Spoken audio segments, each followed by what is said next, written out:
कह रहा है कि दो समान आधार दो समान आधार यानी दो गो समान आधार वाले लंबवृत्तीय शंकु की त्रिज्या तिर्यक ऊंचाई का अनुपात 5:4 है। कितना अनुपात? 5:4 है।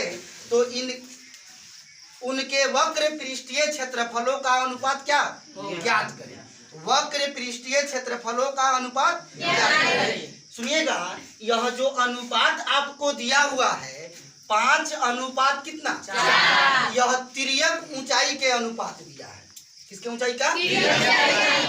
तिर्यक ऊंचाई का अनुपात दिया है 5:4 कितना? लेकिन ध्यान से सुनिएगा, यहाँ डबल अनुपात दिया है। कई गो अनुपात? 2 गो अनुपात दिया है। तो पहला वाला पहला शंकु का, दूसरा वाला पहला वाला पहला शंकु का और दूसरा वाला कौन सा? यानी पहले शंकु की तिर्यक ऊंचाई कितना? दूसरे शंकु की तिर्यक ऊंचाई पहला का कितना? दूसरा का कितना? लेकिन है किसमें जी? है किसमें? अगर अनुपात में क्वेश्चन आए, चाहे वह किसी चैप्टर का क्वेश्चन हो, अगर अनुपात में क्वेश्चन पूछा जाए तो इसमें होता क्या है, अनुपात को जब हम तोड़ते हैं, अनुपात को जब अनुपात को हम लोग तोड़ेंगे तो अगर अनुपात में क्वेश्चन दिया है और इसको अलग अलग करेंगे तो उस अनुपात को हटाने के बाद उसमें कोई चर राशि को क्या करते हैं? चर राशि को क्या करते हैं? इसमें लिखेंगे माना कि अनुपात में x क्या है? माना कि अनुपात में x लिखेंगे। माना कि क्या लिखेंगे जी? माना कि अनुपात में, किसमें? अनुपात में x क्या है? शामिल है कि ना है? जब अनुपात से इसको तोड़ेंगे तो ये तिर्यक ऊंचाई दिया है, तो तोड़ेंगे अनुपात से तो ऊंचाई बन जाएगा। कौन सी रहेगा? ऊंचाई रहेगा। तो पहला तिर्यक, पहला शंकु का तिर्यक ऊंचाई कितना हुआ? 5। जब अनुपात से अलग करेंगे तो क्या शामिल करेंगे? अगर यहाँ पर x मानेंगे तो इसमें x शामिल करेंगे। अगर यहाँ पर y मानेंगे तो क्या शामिल करेंगे? अगर यहाँ पर p मानेंगे तो क्या शामिल करेंगे? यानी जो चर राशि को मानेंगे उसी चर राशि को यहाँ शामिल करेंगे। तो ये तो पहला शंकु का तिर्यक ऊंचाई हुआ। अब दूसरा शंकु का, किसका? दूसरा शंकु का तिर्यक ऊंचाई 4। कोई दिक्कत?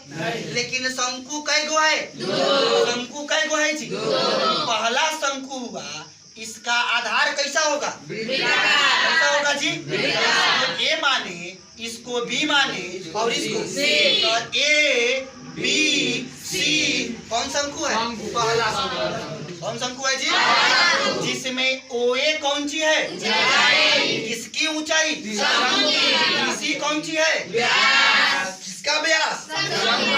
AB और AC कौन सी है? और दोनों आपस में अब देखिएगा, एक गो व्यास जो है कई गो त्रिज्या के होते, यानी BC व्यास में OB और OC कौन सी है? तो हई आ रहा है कितना? तो एक गो व्यास कई गो आ? एक गो व्यास कई गो आ? एक गो आर बराबर कौन सी? व्यास के आधा। यानी एक गो त्रिज्या व्यास के आधा होती है कि दुगुना होती है? एक गो त्रिज्या व्यास के आधा होती है कि दुगुना होती है? और एक गो व्यास कई गो त्रिज्या? त्रिज्या के कई गुना होता है? 2 गुना होता है। तो हमारा शंकु के तिर्यक ऊंचाई मालूम चल गया। तो हेकर तिर्यक ऊंचाई अगर हम 5x माने तो है कितना होगा? 5x होगा। एक और शंकु है, एक और तो एकर तिर्यक ऊंचाई कितना है? 4x। कोई दिक्कत? लेकिन दोनों का त्रिज्या जो है, दोनों का त्रिज्या बराबर है। दोनों का त्रिज्या यानी जितना त्रिज्या है पहला शंकु का है उतने त्रिज्या है। यानी अगर हमें r के मान 5 बा तो हमें r के मान 6 हो जाए। कितना होगा? हमें r के मान 10 बा तो हमें r के मान काहे कि क्वेश्चन कह रहा है कि दोनों का त्रिज्या कौन सी है, लेकिन तिर्यक ऊंचाई जो है कोई दिक्कत नहीं। तो लिखेंगे हम पहला शंकु का त्रिज्या, पहला शंकु का त्रिज्या बराबर है दूसरे शंकु का त्रिज्या कौन सी बराबर कितना मान लिए, कितना मान लिए जी, यानी इसका भी आर तो इसका भी इसका 10 तो इसका 12 तो इसका जितना इसका होगा उतना ही नहीं इसका। क्या कह रहा है वो कर रहा है। अब हमको अनुपात निकालना है, कौन सी निकालना है, और अनुपात निकालने के लिए किसका अनुपात, वक्र पृष्ठ, किसका अनुपात, वक्र पृष्ठ।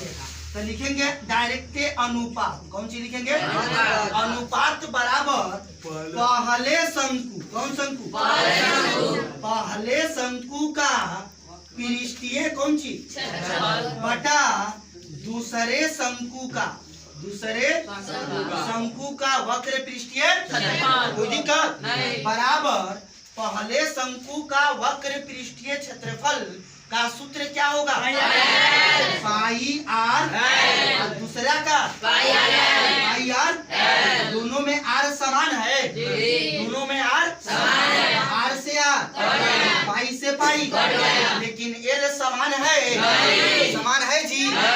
एल के जगह पर है पहला एल में कौन 4 की 5, 4 का है ना, तो यहाँ 5 गो x हो जाएगा बटा x से x 5 बटा अनुपात निकाले के बाद 5 अनुपात कितना, कोई दिक्कत, कोई दिक्कत समझ में आया।